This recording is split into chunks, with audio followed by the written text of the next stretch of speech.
Zabrat. So ito ngayon, lilipat na kami ng bahay.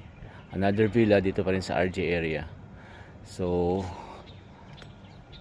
mas malapit sa hospital. Shout out kay Benjo and kay Rene. Kapitbahay na tayo. Ito yung area mo. So ngayon is ang plan ko is ita-time ko yung commute biking ko from itong bahay na to, bahay namin nalilipatan, going sa hospital. So doon ako dadaan. So i-time natin, then makikita natin ilang minutes from this house to the hospital.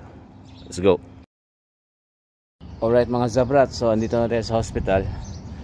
And tignan natin tong how many minutes. So 4 minutes and 30 seconds. 1 kilometer pala to. So 4 minutes and 30 seconds, not bad. Chill ride lang yun. Naka low gear. Tapos wala, easy lang. So sa winter, ito yung plan. Bike muna. Baka save pa ng car lift. Alright, let's go home. So ito palabas ng hospital. This is the road na pauwi.